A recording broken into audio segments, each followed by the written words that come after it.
G'day, it's Pete here, and I'm here with Justin. Hey, how you going? And we decided to do a Q&A. We've got a bunch of questions, so let's just jump straight into it and go through them. So the first one was from Pat Wade. First round, did you feel you were in the zone? I was always too nervous that first round. Did it eventually feel like a club game, or were you always aware it was the Bermuda Bowl? I kind of felt was a bit lucky with our start. We got to play Guadalupe in the first match, so both Pete and I played the first round, so that was a good start for us, and very, very comfortable. We'd been here for a week, we were pretty well prepared, and we were plus 48 in the first match, yeah. In the first match, so I'd say, we turned up, did the business. I guess I was a little bit nervous, like not playing them, but like just that sort of, I guess, awe of the event. Yeah. But like I've been to lots of world championships and things like that, so for me the nerves weren't too bad. But no, it never felt like a club game. I was always aware it was the Bermuda Bowl, and everyone there can play. Like we're saying, like you draw Guadalupe or you draw Mexico, and like. They actually play pretty sensibly. Yeah. You look at Guadalupe and you think, okay, easy game, but Guadalupe actually made the round of 16 in Sanya, in the World Championships there. So even Guadalupe can beat you. Yeah. All right. So good question. Next we're into one from Craig Bradwell. The slam hands were proving a problem for quite a few teams, and especially your match against Sweden, where they bid a grand slam on a finesse and later a small slam on a finesse. And then the next day you played Germany and they bid a grand slam out of nowhere that made. Were the swing hands as exciting to play as they were to watch? I even saw the opponents consoling Germany when they bid 7 spades, where you had ace-x opposite king-queen tight in the heart suit and the grand went off. And Australia bid the grand, and your opponents did not. How did these results affect the team, and how did you cope with them? By the way, Craig, thanks for bringing this up. Not a sore spot at all. Where you sit there and you watch your opponents bid a grand on a finesse and a slam on a finesse, and you sit there and you go, wow, we are getting, yeah. Yeah.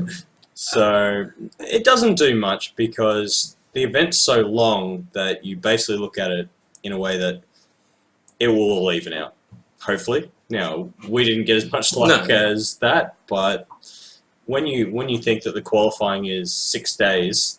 7 days. 7 days, yeah. 7 days of qualifying, 48 boards a day, it's enough sample space that should even out. So the team sort of sits there and goes, wow, we got unlucky. Beecham will sit there and, go... Grrr. Matthew will say, every time. Every time they bid the slam against us. It's the first time they've missed something. But, no, it's all good. Yeah. No worries. Yeah, no, it doesn't really affect you too much. Firstly, you hope your teammates bid the same thing or don't bid it. I definitely felt like, looking back on it at the end, we had the harsh end of the luck on the slam side, but not much you can do about that. But at the time, it didn't really affect us. Yeah, you sort of look at it in the whole event and you think of all the hands that you got lucky on, and then you think the hands that they get lucky on, and you sort of put it out of your mind. Yeah. But the one cool thing, well, not cool thing, was our opponents played relay, so they managed to work this out legitimately and find out which jacks they were missing and the exact shape. Yeah. So... like, they had a huge system reward there for that. I said to my opponent, if you don't bid the right contracts, you probably should give up playing relay. Because they got to a point where he said, well, he doesn't have any jacks. He might have the jack of hearts, which he might discount, but not really that likely. So I was just sitting there and I was like, oh my god, we are so in trouble on this board. I was like, good, 17 imps out. Yeah, because there was no way that I could think that any of our pairs would have done that. Even Gill and Peak, who play relay, they might have been able to avoid it, but I doubt it. Yeah, so that was just unfortunate for us that we played against opponents that played that system and a hand that came up against it. Good old Tarzan Club. Yeah. Okay, next one was from Eli Jolie. When you play high-level bridge consistently, what is the part of your game that tightens the most? How do you deal with the nerves of the event? Are you very nervous? Was there a match you enjoyed especially? Favorite hand, biggest regret? Was there a pair that you're especially impressed with? So we'll go with the first question. What is the part of your game that tightens the most? For me, it's high-level bidding. In Australia, basically, you know what your opponents have. They are crazy.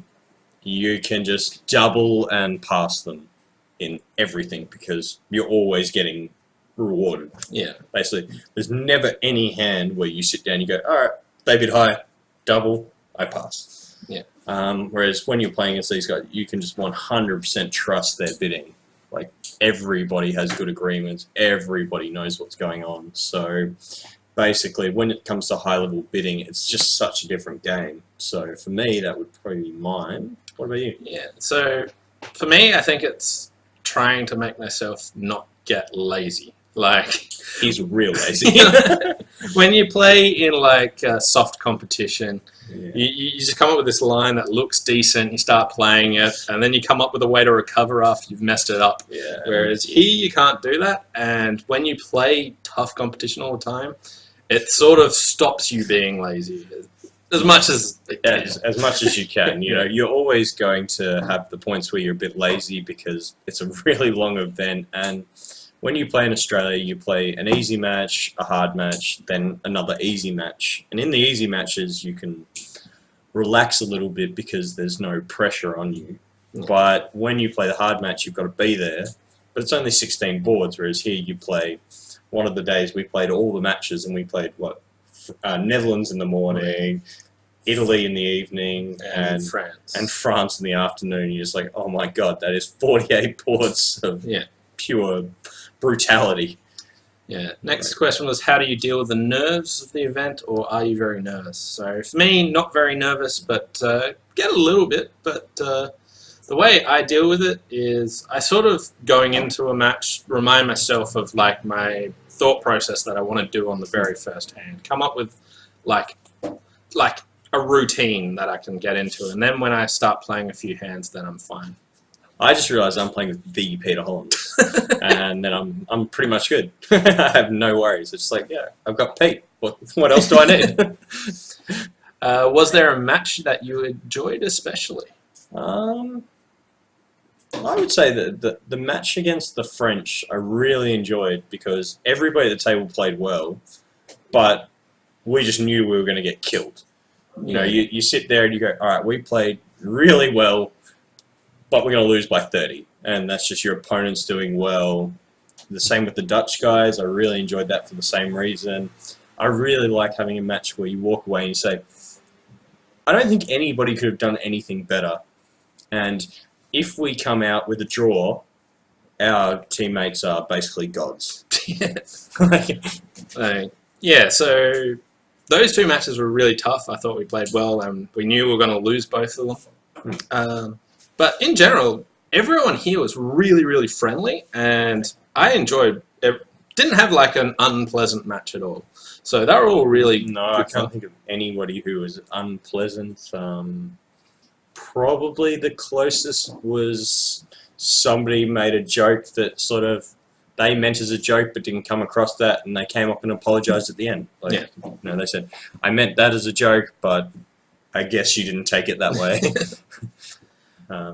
Favourite hand? For me, it was the one where I walked the dog against France and got hit in 6 hearts doubled, where I had King Jack to 4 spades and 9 solid hearts, and managed to catch a raise from my partner in the auction. I'm good. I just support my partner. That's what I'm here for. Yeah. My favourite hand would probably be a hand where I played in 3 hearts and I was missing 3 aces, a losing finesse, and some other problems, and I made 11 tricks. And it's just, where did all these tricks come from? You just sit there and you're just like, oh my God, what happened on this board? And then you turn over and you lose 6. So, for me, that was my funniest hand. Biggest regret? I didn't play more with the Peter Hollands. No. Biggest regret would be... That's a very hard question. I don't really have any regrets, but I wish that I just played better on the final day. I think I had a poor day on the final day, which was... Yeah. I'm not sure it's something I can regret or what I could actually do to have changed it, but I would have liked it to be different. Oh, my biggest regret is that New Zealand did better than us. No, I'm just joking. We love New Zealand. Yeah. Was there a pair you were especially impressed with? Yeah. Lots of them. Yeah, The French guys just played sensational. And the Dutch guys were just insanely good. Very, very impressed with the Dutch guys in particular. Yeah. So we played Simon de Wees and Paul Muller. Yeah. And the French was Christophe and Jean. Yeah. But yeah, they both played really, really good against us. But every pair, so many good pairs here. It's sort of unbelievable. Next question from Tobias Forsar. Hi, Pete and Justin. What is the best way to practice your defense, and how do you stay motivated to keep practicing? Well, keeping motivated to keep practicing is always about, do you want to get better? If you want to get better, then I don't think there should ever be a problem with the motivation. Always just think there is room to improve. If you want to improve, then the motivation will take care of itself. Yeah. So also, we're lucky enough to represent our country and things like that, where you want to do well, and like if you don't practice and you play poorly, you'll feel like you let them down. Yeah. Whereas if you practice and play poorly, like at least you gave it your best that you could. Yeah, I mean, it's the same way for what you're thinking, Tobias, is, do I want to let my partner down? If you don't want to let your partner down, you will never have any reason to not be motivated to get better. And what is the best way to practice your defense? I reckon just talking about inferences and what was your signalings mean. Understanding what every card was played is probably the best thing to improve it. And you just need to find good defenders and good players and just discuss that with them. Basically, what I'd do is try and get the emails of top players you know and send them emails and just ask questions, because they will tell you things that you haven't thought of, and that's definitely the best way for me. Is I have got basically 6 coaches in effect that I talk to all the time, and I send off hands every day, whether it's the ones that I've played or ones that I've watched while I'm teaching, and I just say, what do you guys think? Because that's the only way you can learn, in my opinion. Yeah. Next question from Steve Gary, which is, I watched all your sessions on BBO and must congratulate all the players for giving their best. You're clearly well prepared and started off like a rocket. I also felt like you had a run of bad luck, but that is bridge at the top. The end of the day, you've played the Bermuda Bowl at the highest mountain. You played the Bermuda Bowl, the highest mountain in the bridge world, and no one said it was going to be easy. Bravo. A few questions, if you can fit them in. I expect others will ask the same question. How much did the pressure of the Bermuda Bowl affect your judgment? Did you ever say after a bad result, I don't know why I did that? What did you call... When you had a big call like bidding a slam, were you conscious it could lose the match, or did you just bid the partnership system? We'll leave it there, and we'll work on these first few questions. So, did it affect our judgment? Playing in a top event always affects your judgment, because you can trust people so much more. In a normal event, you have to work out, are my opponents just being crazy, or do they have their bid? And here, even when you're playing against the weak teams, you know that they've got their bid 90+% of the time, or at least a good enough reason for stepping out. So it does affect your judgment that way, but I wouldn't say it's big in terms of I will do things differently because of this. Yeah. Can't really add much more to that. Did you ever say after a bad result, I don't know why I did that? Yes. I was like, not that I didn't know why I did that. I had a complete brain fade, and just, we had a major suit fit, but I raised Juz to 3-no trumps instead, without a stopper in the opponent's suit. Yeah, I was seeing that. I was like, can this really be happening? Oh well, I trust him. Let's go. Alright. We were lucky only to lose 2 imps on that. It's like, what was going on there? Yeah. It's always, when you play that many boards, there's going to be a time where you sit there and you go, alright, I just need to know, what were you thinking there? Like, there is... Wow. yeah. Alright. When you had a big call like bidding a slam, were you conscious it could lose the match, or did you just bid the partnership system? That's not really the way I sort of approach these decisions. No. Every decision is going to swing a bunch of imps. So whether it be a part score or a slam, you're putting 6 or 10 imps on a part score. Let's say that you choose the wrong part score, you go minus 300 instead of plus 110. That's 9 imps anyway. Slam swing isn't much more, so don't think that when it comes to a slam that it's any different. I know that for most people they get very nervous bidding slams and playing slams, but most of the time when you're in a slam, they're the easiest contracts. You've got all the points. It's much harder when you're missing all the points. I think the closest thing to what I'd experienced with this is, like, in the play, if I was thinking of taking an anti-percentage play, then I would want to think long and hard and be very sure about what I was trying to do. Yeah. Because my initial thoughts of, I want to do this crazy line is... Can I bring that result back to my teammates? But doesn't really happen very often, and not in the bidding do I approach it like that. No. Do you think the teams that beat you were better than you, or do you think that you lost because you made too many mistakes? Both. Yeah. Some of the teams were better than others, and some of the teams we lost to, we just made more mistakes. But some of the teams we beat are better than us too. So, bridge is a game of mistakes.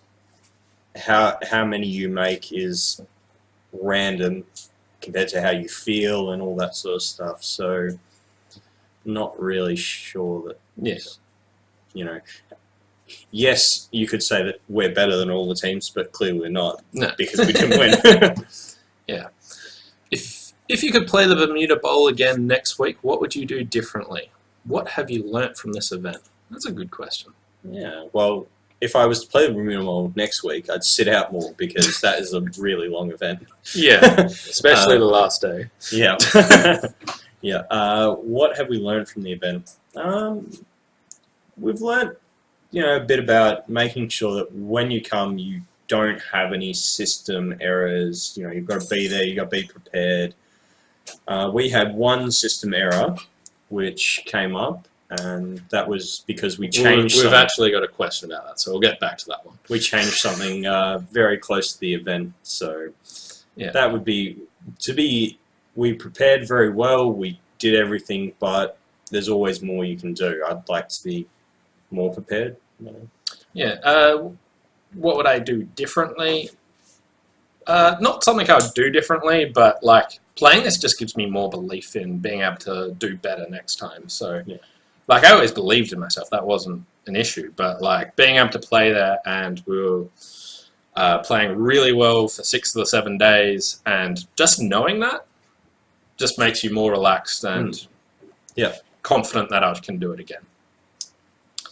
How did the team cope with bad results? Poorly. No, we were good. We had a very excellent captain.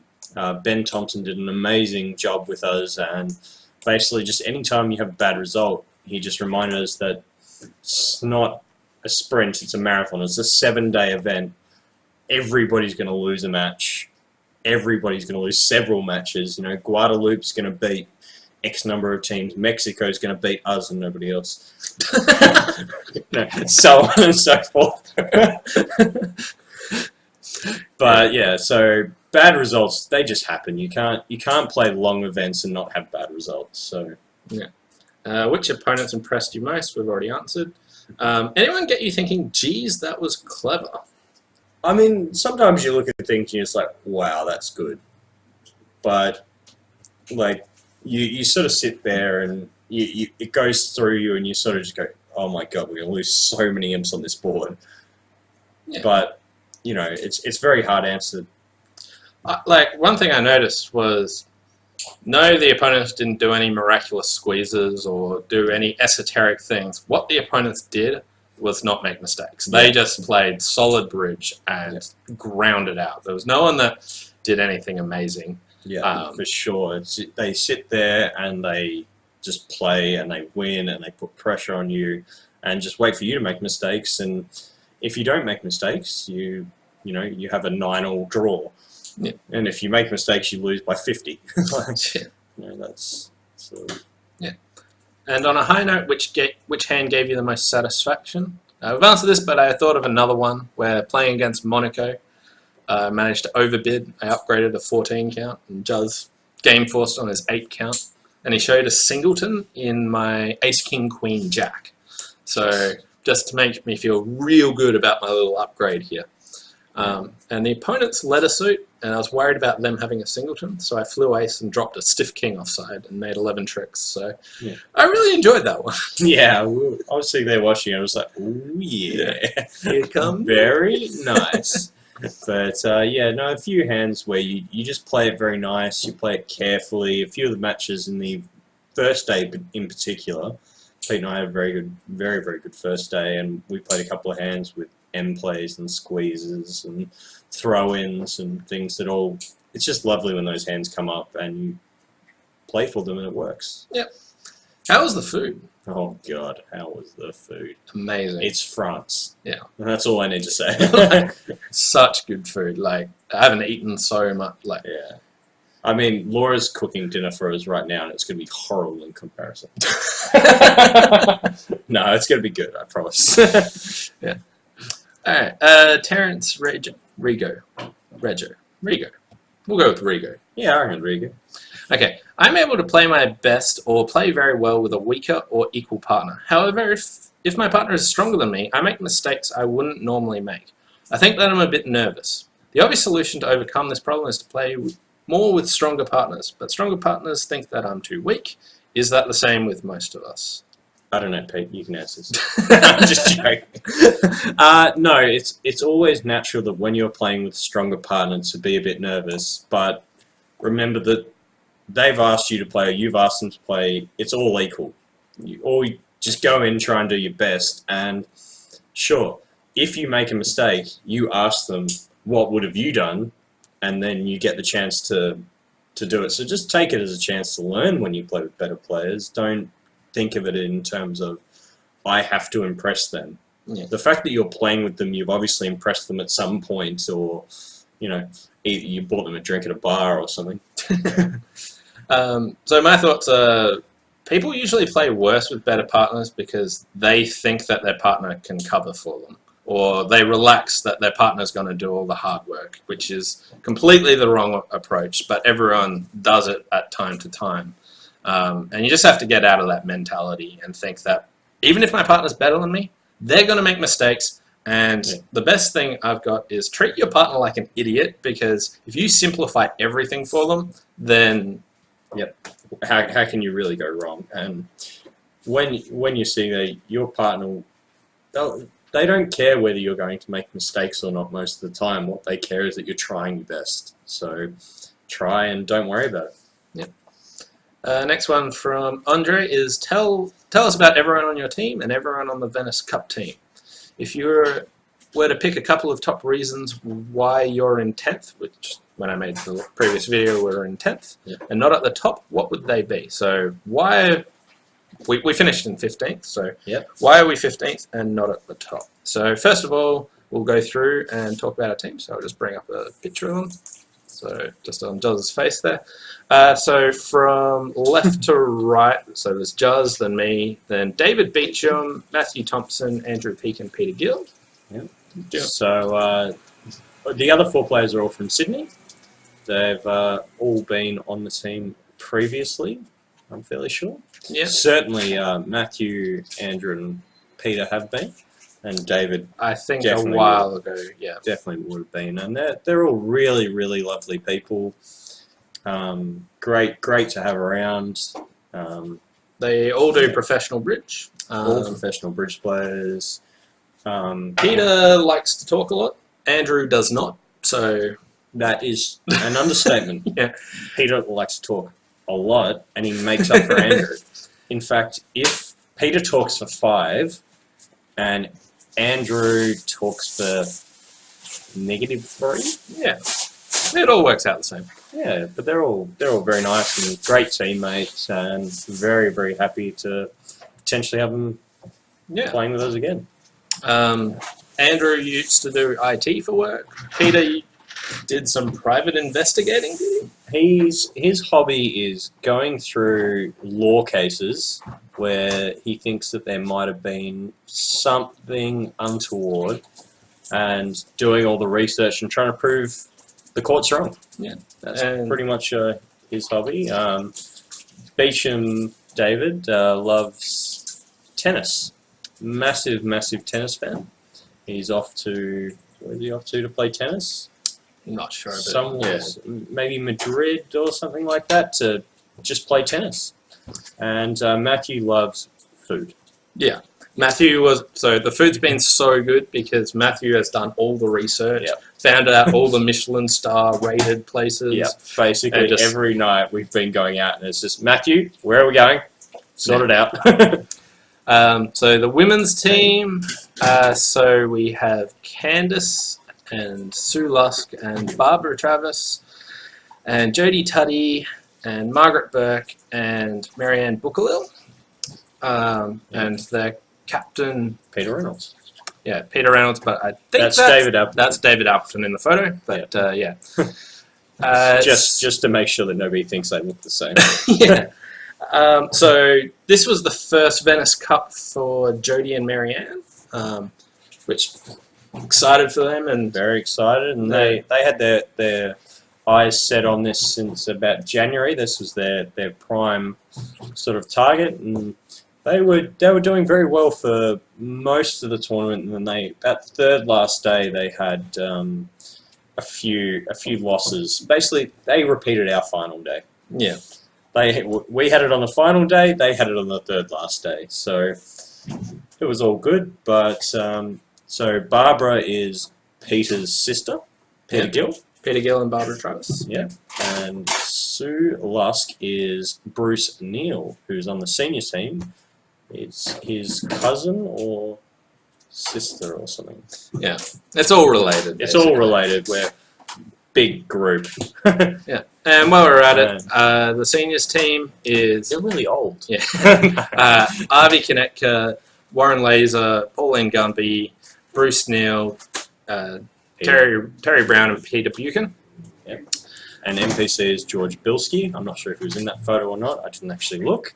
Yeah. And so we have the president of the ABF, being Bruce Neal, and Pauline's the web designer. So if you don't like the ABF website, complain to Pauline. She loves it. She loves getting complaints. Yeah. Seriously, every time I talk to her, she just, oh, there's been another complaint. Excellent. Rubs her hands. So complain as much as you want.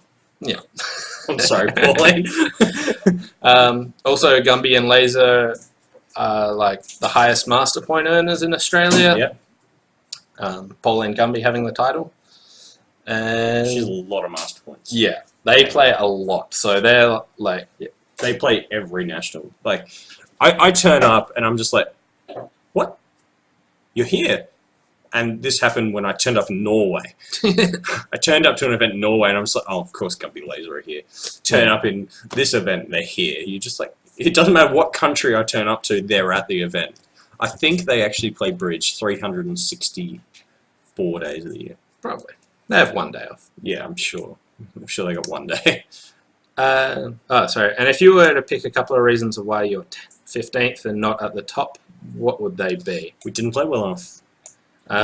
We had a chance, and basically we went into the final day and just weren't prepared or weren't in the right mind frame, or basically if you change our final day to being an average day, we qualify. But we were 20 below average, so we didn't. So probably wrong mindset. I don't know. So I reckon that the people that are at the top are super consistent. They don't stray from the odds. and they play a lot of pressure matches. In Australia, we don't really get to play any. Yeah. So they have more experience at it and pressure tested a lot more. And we probably went into the final day thinking, okay, we can do it, and you put that pressure on yourself, and that's basically you gone. You're gonna lose from there once you put that pressure on yourself. Yeah, Craig Bradwell. If Justin and Pete could put together a 1-hour video of the most interesting hands of the event, and what would be the best defense, play, and bidding hands from the qualifiers. I also agree the Australian team had a lot of bad luck at times, but really put up a terrific fight. Even going into the last match was still mathematically possible for the team to qualify, and I was cheering when Bulgaria were beating Egypt. I think New Zealand were cheering more. Yeah. But yeah, we can probably put together some hands, but back when we're in Melbourne. Yeah, I don't think we're both away until mid-September, so you're going to have to wait a while there, Craig. Yeah. Rasmus Maid. What are the players' attitudes generally like at the table? Are there many friendly opponents, or do people play somewhat nasty to get an edge at such an important competition? All really friendly. Really lovely. We had nobody who... Basically, my definition of a nice opponent is, would you go have a drink with them after the match is finished? And there was not one person I sat down against where I said, I would not have a drink with you. Whereas there are plenty of people in Australia and New Zealand and Asia where I go, ain't gonna happen. But yeah, so couldn't say anything bad. They're all really, really friendly. Yep. If you do play against some nasty opponents, do you make any adjustments to your play? Or how do you keep your head in the game and not allow yourself to get distracted? When people are nasty to me, I really want to beat them and knuckle down. So you're actually much better off not being nasty to me. Just being nice, seeing they're smiling. Because I might lose focus or something. Just being nice and having a chat. Whereas if you're sitting there being grumpy, all I've got to do is focus on bridge. So it's just not the same. I think the one thing that you have to make sure is that you don't want to try and escape the table. Yeah. So lots of people, when they play against nasty people, are like, I'm not enjoying this, I want to get out of here. But what you want to do is go, I want to beat these guys, and I want to give it my 100% to make sure they feel sorry that they aren't pleasant to be around. Yeah. So. Ben Thompson, our captain, we were having this discussion the other day, and he said, when I play against opponents, I become a lot that are nasty. I become really slow because he wants them to suffer through every single trick. He doesn't want to let them off. You know, if you've got all the tricks, he doesn't claim. He plays them out to make them use their energy, make them, get them on edge. Because for most people, if you can claim and you don't, it gets them a little bit angry, gets them a little bit on edge, and that can be a big advantage if you rile up your opponents. So that's one way. For example, I was kibitzing a match where one of the pairs called the director almost after every board, and I think I find it hard to concentrate like that. What would you do to overcome that? I would ask for it was in an event like we're playing in, we're very, very lucky that we can call for a table monitor. So we can ask the directors to put somebody at the table to watch the match, and that way there'd be no more directors' calls. If you're in a local match, then I would probably just say something to the director. Yeah, I'd just put in a complaint afterwards. Yeah. Just sort of yeah, they can call the director, but if they're calling it over pointless things, then you sort of say to the director, what's this about? I think they're just trying to intimidate me. Can we stop this? And the directors are mostly very competent at dealing with that, so pretty good. Yeah. Do you do something yourself to gain a psychological advantage over your opponents? And does it depend on the score or who you are playing against? I take my opponents out and get them really drunk. Then that's a physical advantage. Psychological, not so much. I reckon just always be happy. Have a disaster and just keep smiling, and your opponents it's very hard to play against opponents who are happy, because you sit there and even if they do something terrible and they're happy, you just like, it doesn't feel as good to you, so you don't get on that roll. Whereas if your opponents are sitting there shouting at each other, you're like, we got this, easy. Then you get on a bit of a roll, and that's when you find you sort of do things that are anti-percentage and they work because you're feeling good about it, you're confident with what you're doing. So just being happy, yeah. Yeah. Steve Gary, am I right in saying you two played in 2 diamonds and the other room played in 5 diamonds, making 12 tricks? Would you like to talk us through that? No. Yeah, sure. Yeah, this was the hand we were alluding to earlier, where we had a bidding misunderstanding. The only one we actually... Yeah, we only had one bidding misunderstanding over the 240 boards that we played. Yeah, I think we played 240 boards, and we had one misunderstanding. This was this hand. And it came about because when we made the agreement, we had a misunderstanding of what the agreement was. I thought that our agreement was that... the auction went... I'll explain it. But I thought when we open a minor, and then your partner responds with a heart, and then you bid a spade, that we play 2-way check back. Whereas Peter thought that it's the only auction that we play 2-way check back in is 1 club, 1 diamond from your partner showing hearts, and he bids a spade. We don't play 2-way check back there. So there's a big misunderstanding here. Peter thought, okay, it's only after a club. I thought it was only after a minor. So it was... Talking about not playing 2-way check back. Not playing 2-way check back. So there's a very subtle difference. And I worked out that even if we were not playing 2-way check back, I made the wrong bid anyway. So that's my bad, and all counts. But yeah, basically, bidding... This is one of the last things that we changed to our system. And when we had a discussion, one of us thought that it was after you showed it clubs with unbalanced, and one said after it was a minor and unbalanced. And yeah, so I bid 2 diamonds, meaning it is forcing, and it got passed. And yeah, talking about staying happy, on this board, the opponent's led a trump, and it went like 2-3 show out, and he won the 5. So he got a high 5. And we did that at the table, even though we scored 170. Yeah. Your partner puts down 17 points, you're playing in 2 diamonds after you've opened, and you give your mate a high 5 on trick 1. And all was good. We didn't make any more mistakes the rest of the set, and we were happy. It was very funny. We came out and like, alright, so the best thing about this board is we got a high 5. And our captain's like, I love it. I love it. I'm so happy. So yeah. Yeah. But thanks for bringing that up, Steve. Gary Bowick. Hey Peter, Justin and David, I think he means Beecham. Well done and congratulations to the whole Aussie team for a fantastic effort. At this level, from the games I have observed, it seems so few, if any, mistakes happen. It seems to be more about judgment of what contract to be in rather than the play. Once the auction has finished, how much does it come down to the opening lead in determining the outcome of the hand? Also, are there any other pairs, teams that you found difficult to get a read on, so to speak?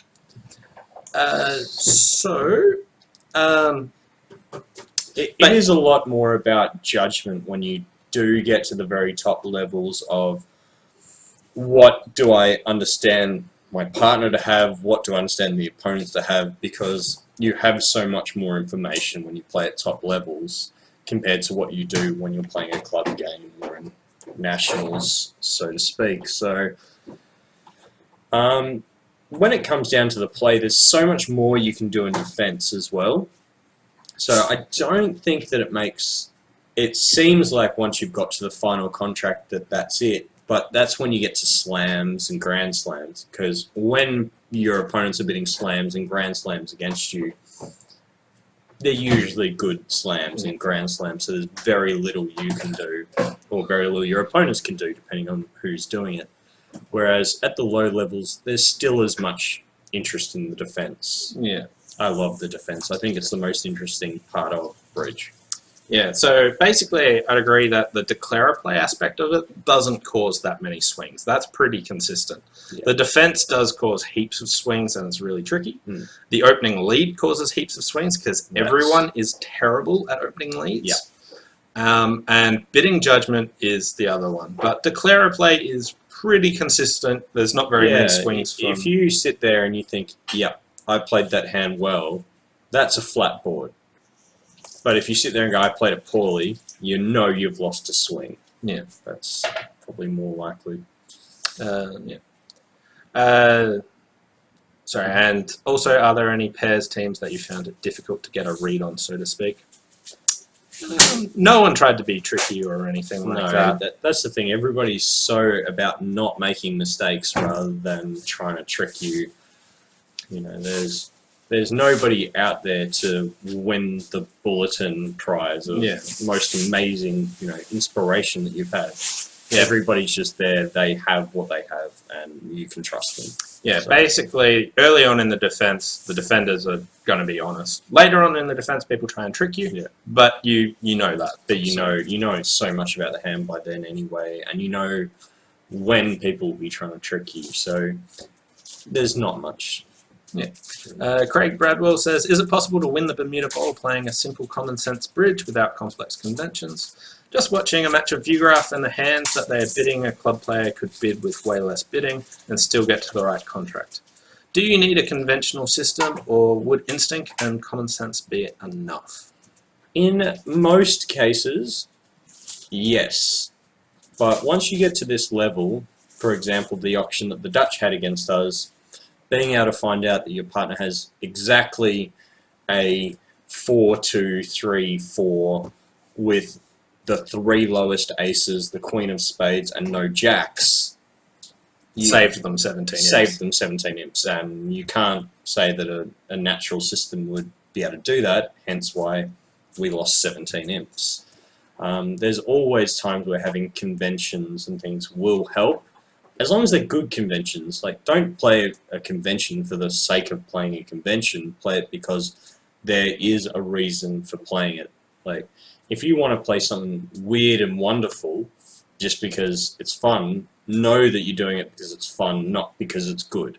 Yeah. Try and always limit conventions is actually a very good thing, because you look, we had a mistake and we dropped 15. Well, we lost 10 rather than winning 13 on the board. So that's 23 imps that we lost just by having a misunderstanding. You need to have a lot of advantage before you pick up that, and that's 1 across 240, which is a very low error rate. Yeah. So, but there are pairs here that don't play that many system. Helgamo and Helness. Yeah. Most of the French players are pretty natural. They're all very, very natural, very, very little. So, and the French are probably favourites to win the bowl at the moment. So the answer is yes. Yeah. You could win a bowl. Yuan Shen, which was the toughest pair that you played against and why? I think we've pretty much covered that, but the French and the Dutch. I'm the Dutch. Michael Odell, I like your videos and enjoyed seeing you and Justin make your Road to the Bowl videos. Please keep it up. Some questions. How accurate, if at all, do you reckon the butler for ranking pairs is? It's always random because it depends about what your opponents are doing in a lot of the boards, but here it means a lot more than anywhere else I've played. Like, some events you sit there and you go, okay, we got the cards, we're plus 50, and your opponents could play horribly, but if they have the cards, they're still going to go plus 20.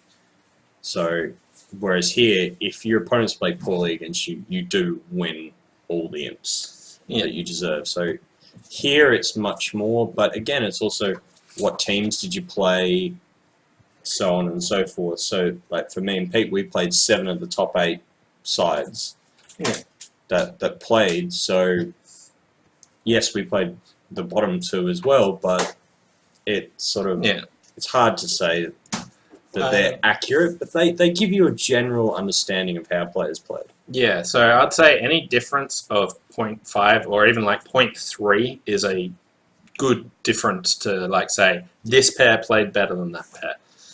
Anything less than that, like, it's too hard to tell, and there's a lot of swings there. So I wouldn't go into that much detail. But if one pair's plus an imp board and the other's flat, the plus an imp board played a lot better. So yeah. I mean, I would just say one of the day where we played the Dutch and the French in the same day, we were minus 60. Yeah. But as I said to Pete, we sat down and we thought we played well. Yeah. Yes, they bid a grand on a hook and a slam on a hook. If they go off, we're plus 20 in the day. Yeah. You know, it makes, well, a flat rather than thing, but it makes a big difference. So, how much, if at all, did you pay attention to the strength of the schedule during the Bermuda Bowl? Specifically, it seemed like Australia was playing many of the expected weaker teams early in a quite unbalanced schedule, and still had many of the top teams left in the later matches. Even when Australia was around the top 8 mark, the unbalanced schedule meant this was not remotely a safe spot to be, given who had played and who was still left to play. Did that matter at all, or was the plan just to expect to win each and every match and not care who was the opponent? I expect 12 plus VP against everyone instead of saying we need 18 plus against Bangladesh and Guadeloupe, since we might only get a 7 or 8 against USA and France. all right, so that's quite a good question. When you're playing, you do have different expectations from different matches. So, for example, we came out of the day where we played, or the 3 good sides, and we said that getting 26 was a good day. And we came out of playing 3 weaker sides, and we said that 42 was a bad day. Yeah. It really does change, but because of the way that this format is done, they seed all the teams. So they have seeding committees. So all the top sides play all the weaker sides at the start of the event, and then you have a tough run home. Yeah. So for everybody, they had a reasonably tough run home. So it's knowing that, yes, you've got a bunch of tough days, but everybody has a bunch of tough days. Yeah, so basically, I would only say there's like 2 or 3 teams that you actually expected to get VPs out of. Yeah. And every one of the others that, like, even if they're coming 21st, you know you could beat, they can beat you. Except for like those really weaker teams, did you actually want more VPs? The difference between playing Germany, who finished midfield, and they finished below us, and they gave us 2 victory points. And France, who won the thing, I had no difference because I know we can beat them both or we could lose to them both. We lost to them both, but yeah, I mean, you look at Italy, for example. We beat Italy and then lost to Germany. Italy finished 10th and Germany finished 20th. Yeah, you know, and I wouldn't say there's any real difference between the 2 countries. I'd say Italy's better, but you just try and play as well as you can and try and average 12. If you can average 12, you're happy. Yeah. Based on how you and everyone else did this year, what do you think would be fair? What would be fair odds on the percent of time Australia makes the top 8 knockout teams if you were to rerun the round robin 100 or 1,000 times with the same teams present? Well, we went into the last day and we needed 36 victory points to qualify, I think. It was 36 or 37, something like that. And out of our final day, I would have expected to get 36 or 37 victory points probably 30% of the time. So once we got down to the final day, I reckon we were a 1 in 3 shot of making the finals. But from the start of the event, probably that 15% chance to make the top 8 would be about 15 to 20, somewhere in that. It's an insanely really tough. Yeah, but doable. Yep. But yeah, I don't know. That's such a hard question. Basically, we went in being really optimistic that we could do it, but no idea what our percentages would be like. No. How did you decide on the transnational teams, and did you have those lined up before you knew if you were going to qualify? No, we didn't have them lined up. No. How much bragging rights are tied to the finish of the Thompson with Hollands on the team, currently 49th, and Damesy with Mill on the 2 other Australians on the team, currently 57th? Okay, so That's good to know because I've never known that was Well, the case. that was Yes, no, but I'm saying I've never known that was. yeah. I don't even know what his team name is. So, and we have a few Swedish guys on our team now, so we're doing a little bit better. Yeah, they imported the Rimstead brothers. No, one Rimstead. One Rimstead. Yeah, and Silvan. Okay. So two of the players that got knocked out of the quarterfinals have joined our team. We won most of our matches today. Yeah. So how much bragging rights are there? A lot. He's going to rub it in. Yeah. No, there's not. No. How did we decide on our transnational teams? So you had some sort of plan that fell through. Yeah. Basically, I had a potential deal that was a professional deal that was looking into, and Peter's got his wife here, so we sort of said, it's been a week, we'll just not have any plans, and if we end up without partners, we'll play together, and if we do, then thing. And my partners came over from Denmark, and she's like, let's play, and I'm like, okay, you organise it. Yeah. Julian Foster. Hi Pete, hope you enjoyed the experience and get another chance in the future. Safe travels home. Couple of questions. Looking back now, how suitable do you feel your preparation was? Too much play, too little play, focus on the right things, etc. What might you do differently? So I felt well prepared. Like, I think preparation, like if you are underprepared, you know it when you rock up. Whereas we rocked up and we started playing well. Like, yep, we were there from day one, and basically for our team, we became what was effectively the anchor pair. We got put in for the tough matches. We got put in more than any of the other players, and I feel that we did really well, and very happy with how it went. Yeah. What might I do differently? I think I would want a couple, like I was happy with how we started, but we played a few live matches like the week before a live match the week before coming here. Yeah. I reckon like a couple more of those, just to make sure that getting some cards in your hand is not the same as playing on BBO for me. So a few more sort of live practice matches, which is a little bit harder because we're from Melbourne. There's only and we had so much bridge in different countries leading up to the event. It was a little bit hard, but yeah, I wouldn't do much differently. Yeah, I was quite happy with our preparation. Australia, like a lot of other countries, uses a team playoff tournament to determine our national team, at least for events like the Bermuda Bowl. We do run pairs trials 1 year in 4. One criticism of our method is that the strongest pairs may be in different teams and therefore cannot be part of the eventual national team. New Zealand does run trials, but ultimately selects 3 pairs to form its team. Do you think that this has any bearing on how well they've done recently? I think it is a strong reason if you've got a good selection. Now, we've got a Kiwi in the background who started laughing, I'm pretty sure. So, yeah, you can take that on face value. Basically, I think team selection is really good. I think New Zealand's doing really well at the moment because they're a team unit. Yeah. Like, while they do select it, they're all a bunch of mates and they're used to playing to each other. They have great faith in each other. And they're all in 3 partnerships. So for me, the fact that they're all really experienced partnerships is what is the ultimate difference there.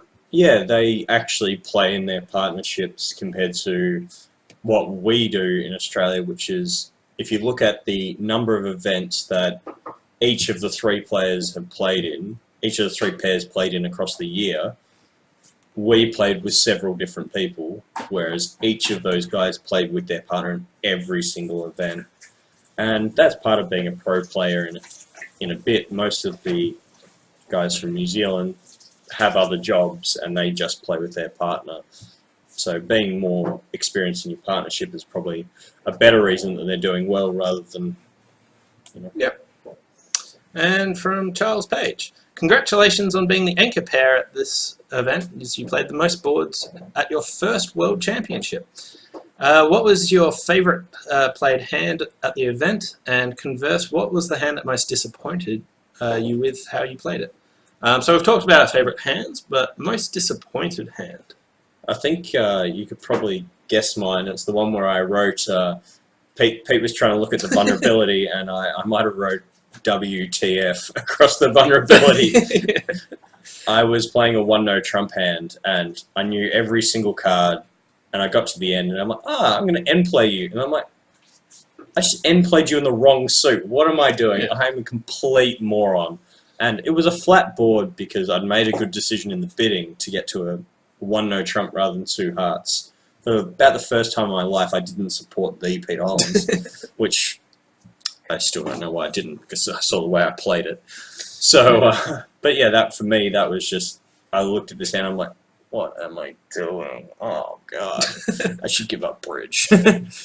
Yeah, I had plenty of hands that I messed up, but none that really stick out to me. What does Australian bridge need to do to develop and evolve to achieve the success that New Zealand has secured at this event and the recent World Pairs? More focus on partnership. No, I reckon we just need to get more lucky. New Zealand is so lucky. Yeah. They are the luckiest ever. Michael Wibley got so lucky. You have to seriously. When you see, if you ever see Michael Wibley walk up and say, "Oh, good result in the Bermuda Bowl," you got so lucky. Yeah, there's been. He really appreciates being told that. There's been a lot of people who have come up and said, "You guys are so lucky." So it's a bit of an in joke, but yeah, please tell him. Yeah, please do that. But what do we need to do? Yeah, we just need more practice, more pairs, more playing with each other, and more tough events to play in. Yeah, more tough events, and yeah, I mean, getting things more sorted. Yeah. Should the ABF? Should the ABF increase the level of reward for players and teams who achieve an agreed performance target at an international event? Of course. Give us more money. That's all I want. More money. No, that's ridiculous. It doesn't change my motivation at all. Like, I really wanted to do well in it. Yeah, if I got money, it wouldn't change it. I don't think money even would have even occurred to us. If they said that we're going to give you $1 million and if you made the quarterfinals, it wouldn't change how much I wanted to make the quarterfinals. Yeah. You still put in the effort, and you really want it more than money. Is not a factor. One thing that does happen sometimes is, like, if you win an event, you might get allowed to go play an event. Like, winning the knot got me to go play the Commonwealth Nations. I kind of like that as a reward because that gets you more good experience or something like that. Yeah, if something, they might say, okay, if you get so far, you can, you get a free pass to the semi-finals or something if you play as the same team or something like that for the playoffs. That could be an interesting idea. If you make the quarterfinals or above the bowl, you get automatic entry in the same team for the semi-finals next year. So that's maybe that sort of reward, if anything. Yeah, no monetary award. Hi, Pete. Congratulations on achieving the pinnacle of World Bridge, of playing at the pinnacle of World Bridge. Yeah. You have reached the pinnacle of World Bridge. You are the Peter Hollands. Thanks, Graham. Yeah. I was hoping Oz could make the last 8, although not at the expense of the New Zealand team. No, not thanks, Graham. Number 1, what preparation before the Bermuda Bowl and during did you do as a partnership to cope with the great variations in system played by your opponents? And what role did your captain play in that? Well, Ben did a really great job for us, not that I looked at it, but he went through all of the team systems and he wrote up a spreadsheet of this is what they play, so on and so forth. But for Pete and I, we had such detailed agreements about what we do against strong club, what we do against short club, what we do against better minor, and just making sure that you have agreements as a general thing rather than saying, okay, this 2+ club, we're going to do this, but at 3+, we're going to do this, this, and this. Yeah. But if it could be 2 sometimes, but mostly 3, it's just having agreements rather than saying this specific situation. So variance in systems not high, and we get the opponent's system card 20 minutes before we start play, so we run through the card, and if we've got any questions, we can ask Ben, hey, what do you think about this? But we've played against all these guys before. Yeah, so we've been a partnership for 10 years, so have come across most of these systems and have discussed them before. Yeah. But what Ben was doing was giving us the system card early, but he was also creating an environment where he motivated us to actually ask our partnership about this rather than just picking it up and going, yep, I know everything, and putting it down. Yeah, he gave us one system card between the two of us, so you actually had to talk to your partner, which I think is a very good idea. If you give each player a system card, they'll sit there, read it, and then go, okay, you read it too. Yeah. Rather than if you give one player the system card, the other person asks, okay, what are they doing? And then you have to explain it to them. So it allows you to know what they're doing a bit better as well. Yeah. Nice crawl. Okay, how did your tactics vary depending on who you were playing? They didn't really. Just go in and try and play your best and focus. Yeah, I mean, the thing that everybody can play here, that you're not going to sit there and go, okay, we're playing this team, I can be more aggressive, or we're playing that team, I can be more aggressive. Doesn't really make much difference. You can pretty much trust everybody, so tactics are very minimal. Did you find that aspects of your system were not working / ineffective? And if so, what changes did you make? We made very few changes while we're here. Yeah. Because you can't. Like, we made that... the one change that we made 2 weeks before the event. It came up. We had a misunderstanding. Trying to make system changes while you're at an event is not productive. It's probably the worst thing you can do. Yeah, so stick to your system that you got. Even if it's not working, you say, okay, we'll talk about it at the end. And when we go through and look at the boards, we might say, okay, this doesn't work, we need to change this. But don't do it while you're at the event, because you're looking at one board, you're not looking at lots of boards. What we tended to do was there might be areas that we're a bit vague on. So rather than changing our system, we just tried to make it more detailed of what our understanding was. Clarify all our positions rather than make new agreements. So I wasn't quite sure here what to do. What do you think? Okay, good. We're on the same wavelength. Yeah.